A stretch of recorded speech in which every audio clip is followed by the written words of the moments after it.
다윗 왕이 예루살렘으로 옮겨오면서 기뻐 춤을 췄다는 언약의 괴는 예수님을 찌른 롱기누스의 장과 영화 다빈치 코드를 통해서도 알려진 마지막 만찬에서 예수님이 사용한 성배와 함께 역사상 가장 유명한 교회의 고고학적 유물 중 하나일 것입니다. 그런데 기록과 전설로만 전해질 뿐 실물은 현재 남아있지 않죠. 하지만 한 남자가 언약의 괴를 찾았고 직접 보았다고 주장합니다. 현대 상식으로 이해할 수 없는 이야기. 오컬트 스토리. 순금으로 만들어진 이 언약이 들어간 상자는 3000년 된 고대 종교와 가시적인 연결고리로 여겨지는 강력한 증거이자 누군가에게는 초자연적 세계와 연결되어 있는 공포의 유물이기도 하죠. 어떤 이들은 그것이 고대 외계인과 대화할 수 있는 커뮤니케이터가 포함된 일종의 축전기라고 말하고, 또 다른 이들은 그것이 사무엘상 6장 19절을 예로 들어 대량 살상 무기라고 주장하기도 합니다. 이 괴는 원래 10계명의 두 돌판을 담고 있다고 전해집니다. 이집트를 탈출한 모세가 만든 언약궤는 다른 우상과 달리 숭배 촉각상이 없는 여호와 하나님과 이스라엘 백성 사이에서 눈으로 볼 수 있는 최초의 연결고리였습니다. 성경은 확실히 그에 대하여 자세하게 설명합니다. 출애굽기 25장 10절부터 22절. 하지만 언약의 궤는 현재로서는 행방이 묘연하며 실존하는지조차도 논란이 많죠. 그것을 찾는다는 것은 구약 성경에 나오는 이스라엘의 기원 이야기와 모세의 존재에 대한 직접적인 증거를 의미할 수 있습니다. 그의 위치에 대한 많은 이론이 있지만 전설에 따르면 언약의 궤는 신성한 유물이므로 보통 사람은 눈으로 직접 볼 수 없다고 전해집니다. 하지만 한 남자가 언약의 궤를 찾았고 직접 보았다고 주장합니다. 론 와이어트는 1982년 1월 6일에 10계명을 발견했다고 주장했으며 그 사건이 예언에 따라 이루어진 것이라고 믿습니다. 예루살렘의 구도시지하에 묻혀있는 언약의 궤를 발견했다고 주장하는 론 와이어트는 성경학자이자 채칠일 안식교 신자입니다. 그의 주장에 따르면 언약의 궤는 예수 그리스도가 십자가에 못 박힌 정확한 위치 아래에 있었습니다. 성경에 따르면 언약의 궤는 금으로 덮인 나무 상자에 보관되었으며 높이는 2.5피트, 길이는 4.5피트에 옆면의 고리를 통과하는 두 개의 긴 막대로 운반되었습니다. 운반되지 않을 때에는 회막의 내부 성소인 지성소 안에 보관되었다가 가나안 정복 후에는 실로의 성소에 놓였고 나중에는 다윗 왕이 예루살렘의 미래 성전인 솔로몬 왕의 성전 건설 현장으로 가져왔다고 전해집니다. 이 궤에는 파라오 앞에서 뱀으로 변한 것으로 유명한 아론의 지팡이와 이스라엘 백성들이 애굽을 떠나 광야에 있을 때 하늘에서 내려진 음식으로 전해지는 만나가 들어있을 수도 있다고 주장되죠. 그동안 언약의 궤의 위치에 대한 수많은 추측과 주장들이 등장했지만 가장 유력한 주장 중 하나는 에티오피아의 시온 성모 마리아 교회로, 이 교회는 시바야 왕과 솔로몬 왕의 아들이 보호를 목적으로 이 궤를 악숨으로 옮겼다고 주장합니다. 많은 다른 교회들도 주장을 내놓았습니다. 성경학자들의 말에 따르면 요르단, 이집트, 이스라엘, 남아프리카, 프랑스, 이탈리아, 아일랜드, 미국 등의 방주가 있는 것이 가능한 위치로 추정됩니다. 성경학자인 와이어트는 예루살렘의 옛 도시 유적 아래에 묻힌 방주를 발견했다고 주장합니다. 개약의 궤가 나사렛 예수가 십자가에 못 박힌 지점 바로 아래에 있었다고 말입니다. 이스라엘 백성이 애굽을 탈출하여 약속의 땅에 정착한 이후 법궤는 솔로몬 성전이라고도 알려진 거룩한 성전에 보관되었습니다. 예수님이 돌아가시기 600년 전에 느부갓네살이 이끄는 바빌로니아 사람들이 성전을 포함하여 예루살렘의 많은 부분을 침략하여 파괴했습니다. 언약의 궤의 흔적은 이때부터 역사에서 사라진 것으로 추정됩니다. 바벨론군이 공격을 시작할 때 도시를 통째로 포위하기 위해 거대한 포위벽을 세웠습니다. 이스라엘 사람들은 놀라지 않고 도시 내에서 조용하게 이동할 수 있도록 많은 지하 터널을 만들었는데 이러한 터널 중 많은 것들이 오늘날까지 여전히 남아있으며 일부에서는 고대 유물도 발견된 바 있습니다. 론 와이어트는 유대교에서 가장 성스러운 유물인 언약의 궤가 지하방에 숨겨졌다가 봉인되고 잊혀졌다고 주장합니다. 미국의 저명한 기독교 작가이자 개혁가로 채칠일 안식교회의 공동 창립자 중 한 명인 엘렌 G. 화이트라는 여성이 있었습니다. 그녀는 예지력과 정신적인 능력으로 유명했었죠. 1901년 그녀는 다음과 같은 예언을 합니다. 그리고 그리스도께서는 시내산에서 모세와 말씀을 마치신 후 증거의 두 돌판을, 하나님의 손가락으로 쓰여진 돌판을 모세에게 주셨습니다. 그 돌판에 쓰인 것은 지워질 수 없습니다. 율법의 귀중한 기록은 언약의 궤에 두어 현재까지 안전하게 숨겨져 있으며 인류로부터 은폐되어 있습니다. 그러나 하나님께서 정하신 시간에 그분께서 이 돌판들을 세상에 드러내어 그분의 계명을 무시하는 것과 가짜 안식일의 우상 숭배에 대한 증거로 삼으실 것입니다. 론 와이어트 같은 성경학자들은 주 하나님께서 그의 종 선지자들에게 그의 비밀을 나타내지 아니하시고는 아무 일도 행하지 아니하시느니라 라는 아모스 3장 7, 9절을 믿는다고 합니다. 벨렌의 예언은 와이어트가 1982년에 언약의 궤를 발견하기 81년 전에 이루어졌으며 와이어트는 이것이 언약의 궤 기적적인 발굴을 예언한 것으로 믿었습니다.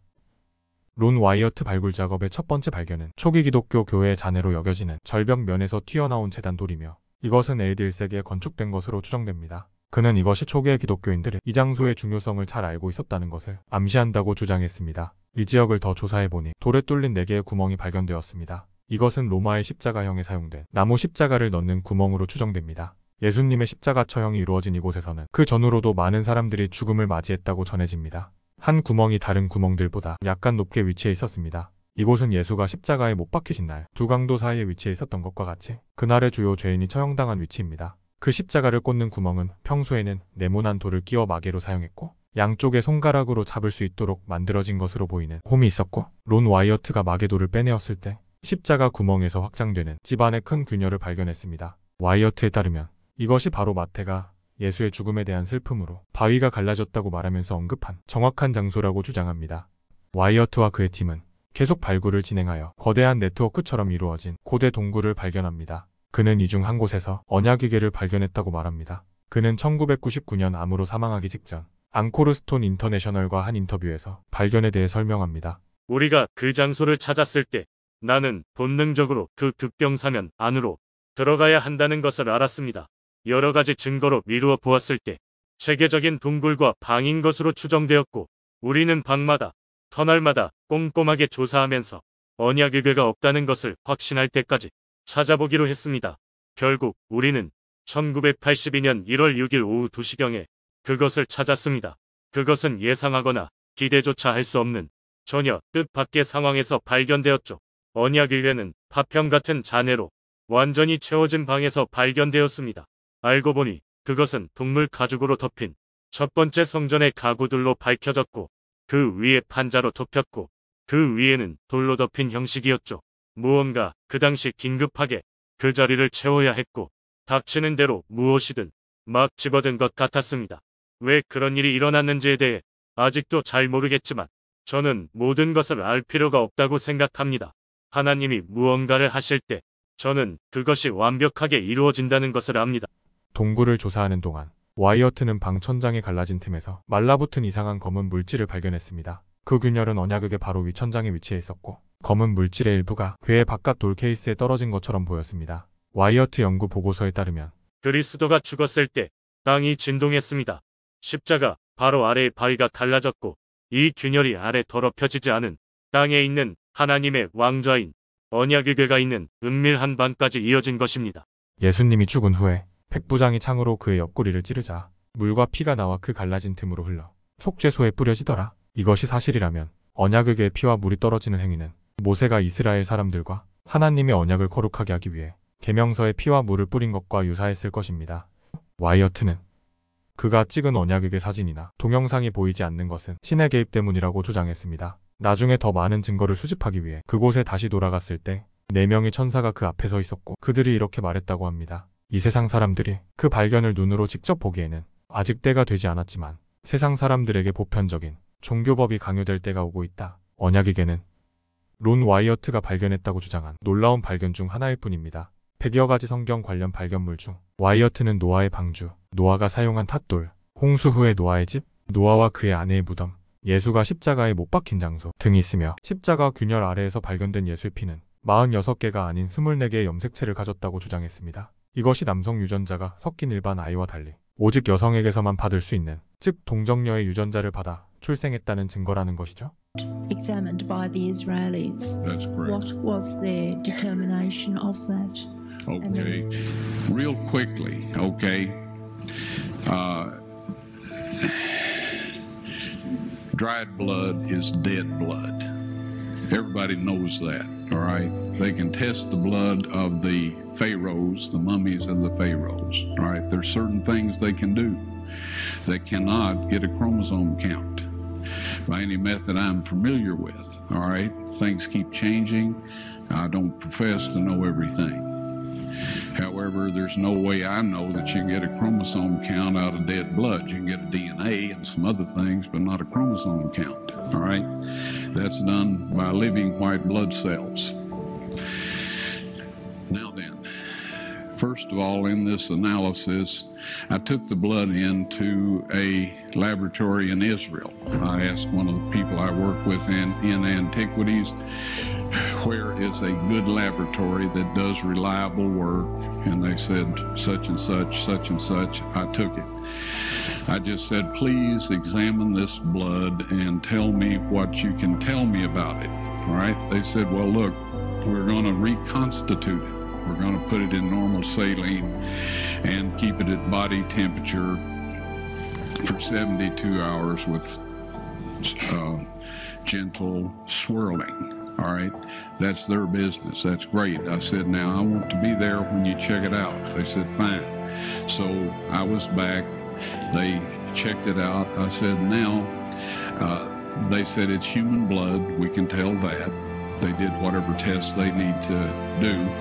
And then I said, take some of the white blood cells and put them in a growth medium and keep them at body temperature for 48 hours. And they said, well, that'll do no good because it's dead blood. I said, would you please do that for me? And they said, okay, we'll do it. So anyway, I said, I want to be there when you take it out and examine it. So I was back there. They took it out, examined it under microscope, and the one technician called the other one over there, and then they called the boss over there, and they were talking Hebrew a mile a minute there for a little bit, and they looked at me and they said, Mr. Wyatt, this human blood only has 24 chromosomes in it. Everybody else has 46. You see, 23 from your mother, 23 from your father, 22 autosomes from your mother, 22 autosomes from your father. You get an X from your mother, you may get an X or a Y from your father, all right? This blood had 23 chromosomes from the mother's side, one Y chromosome only. You see, the child could not have developed if they hadn't had the autosomes from the mother. So all of his physical characteristics were determined by his mother's side of the family, her autosomes. His maleness was determined by this one Y that came from a source, not a human male. Then they said, this blood is alive. And then they said, whose blood is this?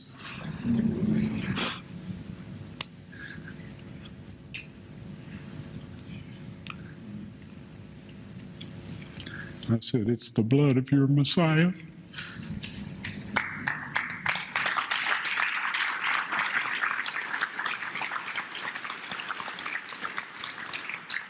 And I assure you, those men's lives have changed. In God's appointed time, you will 3,000년이 넘는 역사를 지닌 만큼 영향력도 크지만 그 역사의 진위 여부에 대한 논란은 계속되고 있습니다. 진실을 밝히려는 학자들의 연구가 계속되고 있는 지금, 언젠가 우리는 언약의 궤와 십계명의 두 돌판을 눈으로 볼 수 있을까요?